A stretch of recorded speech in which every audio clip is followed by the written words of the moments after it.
Bom, o trabalho que eu vou apresentar aqui, ele foi fruto de uma auditoria piloto que nós realizamos numa rodovia no município, em um município no interior do Espírito Santo. Foi proveniente de um curso que nós realizamos sobre a instrução do EUC.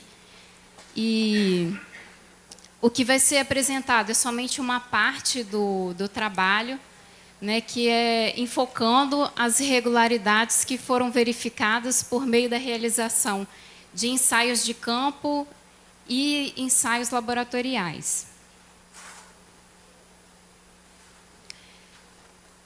Como eu falei, essa auditoria piloto ela foi feita no final do ano passado e foi feita numa obra em execução. Essa obra ela tinha um valor aproximado de 47 milhões e a metade, mais ou menos, da obra estava já executada financeiramente. Já tinham sido feitas 15 medições.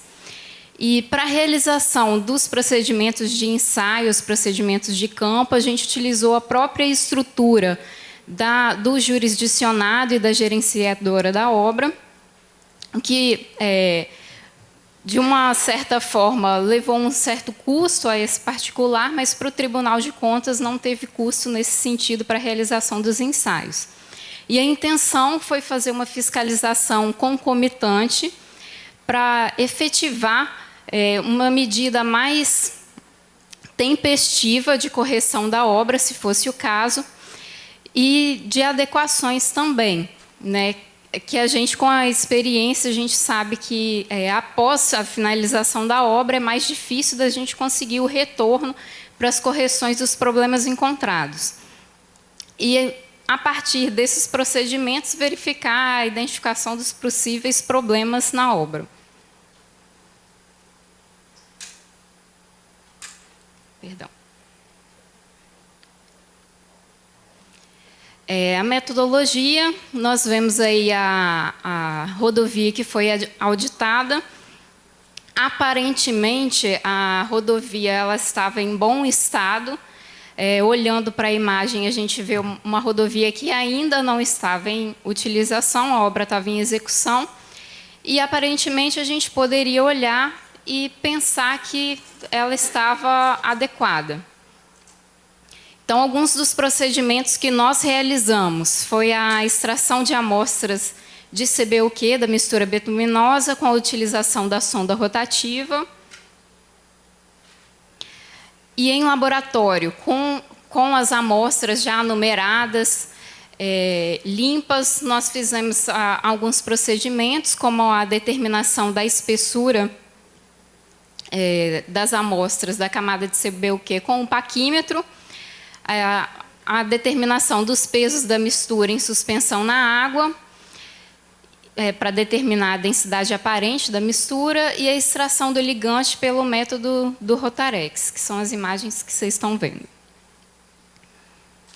Também em campo, nós fizemos algumas medidas de temperatura logo na saída da vibroacabadora, para determinar a temperatura que aquela mistura estava sendo lançada na pista.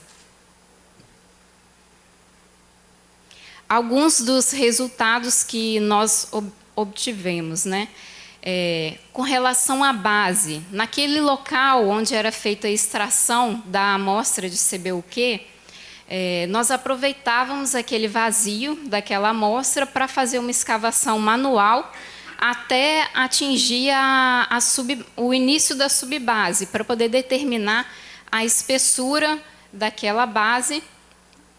E também nós fizemos uma verificação quanto à adequação desta base em relação à faixa granulométrica, se ela estava atendendo às normas. Todos os parâmetros que nós verificamos foi em relação às normas do DENIT.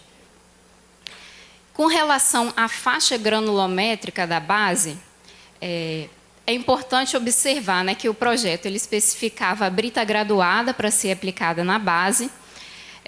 A jazida de projeto que estava prevista, ela foi alterada para um local mais próximo da obra, e a empresa ela informou que estava realizando a correção da granulometria do material. Porque, como vocês veem nesse primeiro gráfico, a empresa estava utilizando uma bica corrida como parte do insumo para a brita graduada. E essa bica corrida, quando você vai aplicar esse material, a brita graduada, ele tem que atender a uma faixa granulométrica, que são essas curvas que estão em azul.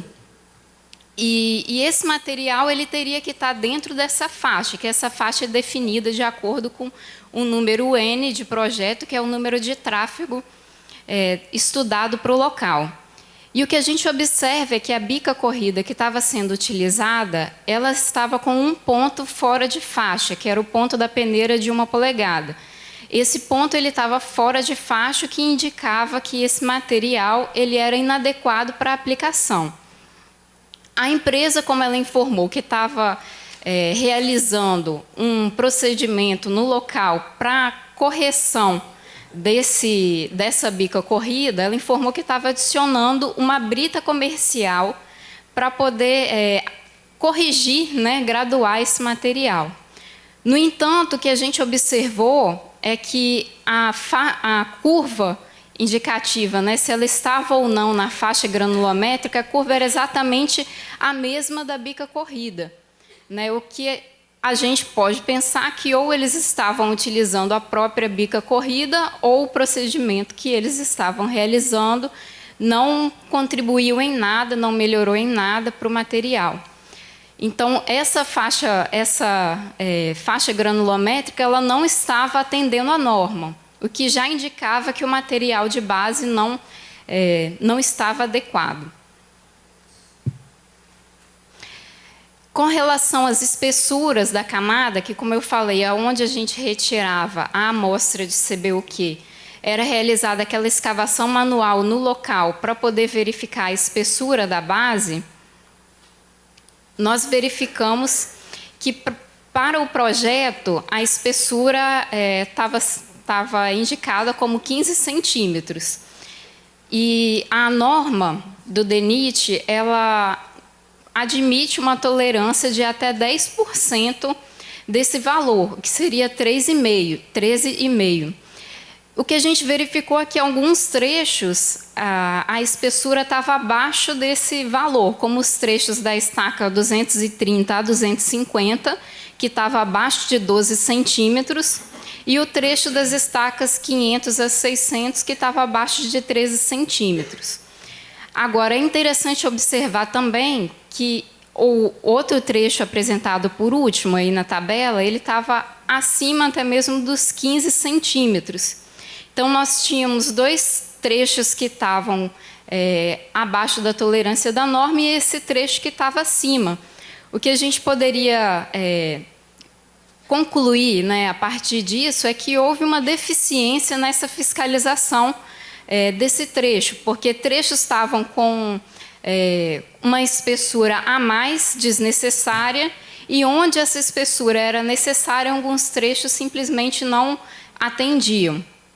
Que pode até ser que, em média, a empresa tenha aplicado a quantidade especificada para a obra. No entanto, alguns trechos ficaram com a base deficiente, digamos assim, porque, como estava sido especificado 15 centímetros, com a redução dessa base, a vida útil desse pavimento ela fica prejudicada. Com relação à camada de CBUQ, nós verificamos a inadequação quanto ao grau de compactação, quanto à espessura das camadas e do teor de ligante. Quanto ao grau de compactação, o projeto ele especificava 100% para a capa e para o binder, e o mínimo admissível pela norma era de 97%. Todos os ensaios eles apontavam para um grau de compactação menor que 97%. Eles até se aproximavam de 97%, mas todos eles se encontravam abaixo dos 97%. E é bom aqui observar que esses ensaios em relação à mistura betuminosa, nós utilizamos os dados do próprio jurisdicionado. Nós fizemos alguns ensaios, verificamos que realmente estava dando problema, e nós pedimos também os ensaios ao jurisdicionado, os ensaios que ele tinha realizado.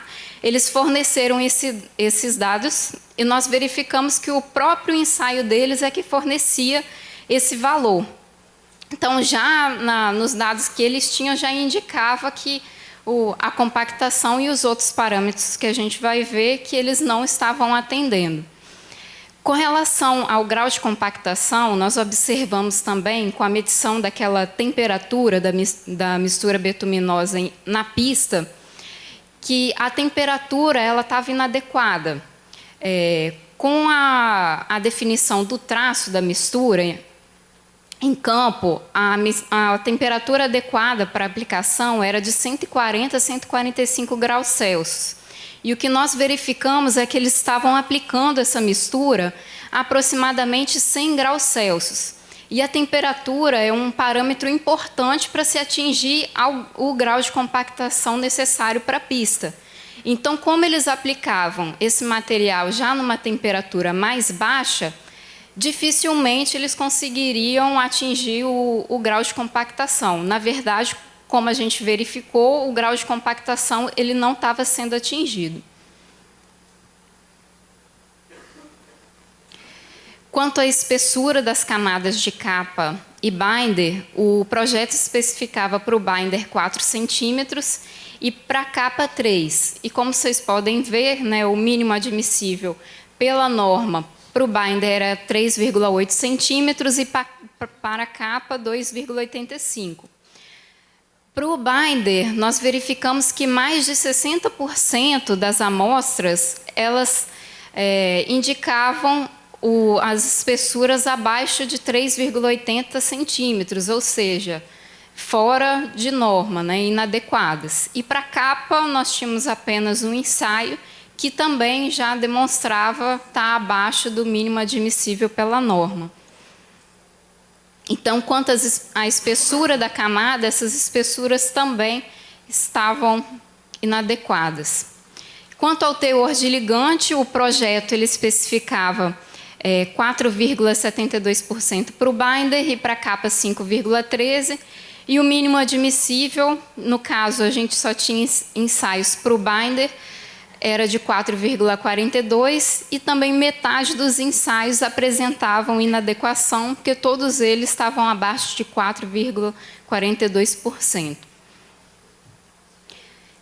Os parâmetros, como eu falei, eles foram definidos pela norma DENIT, e o que é interessante observar é que em vermelho vocês estão vendo os trechos da rodovia e todos os trechos que estavam inadequados.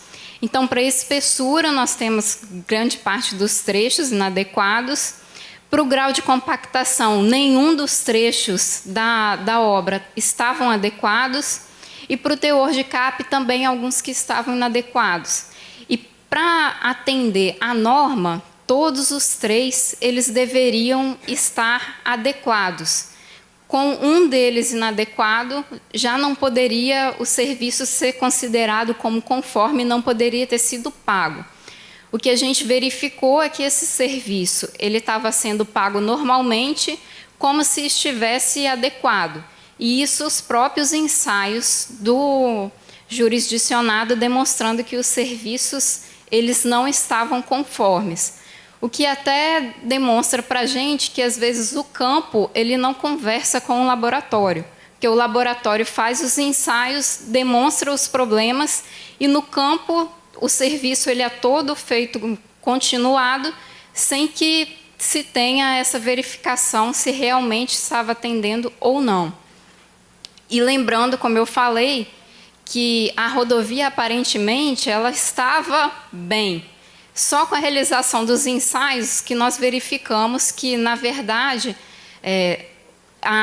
o pavimento ele não estava atendendo as especificações de norma, o que pode implicar no problema com a vida útil do pavimento, que estava projetado para 15 anos, que provavelmente essa vida útil não seria mais esses 15 anos.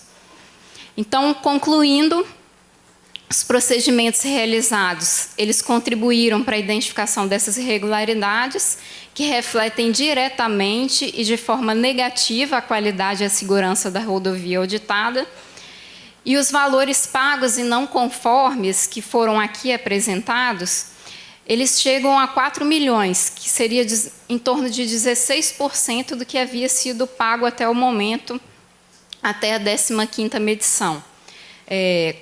O nosso relatório do tribunal, ele sugeriu a determinação ao jurisdicionado que ele fizesse a retenção desses valores em medição até a correção ou refazimento desses serviços que não estavam em conformidade com a norma. Rapidamente, aqui apresentando a equipe de auditoria, Anderson e Guilherme aqui presente, eu, Nelson, Rafael e o William, que fomos parte integrante desse curso que foi realizado sobre a instrução do Elci Pessoa. Muito obrigada.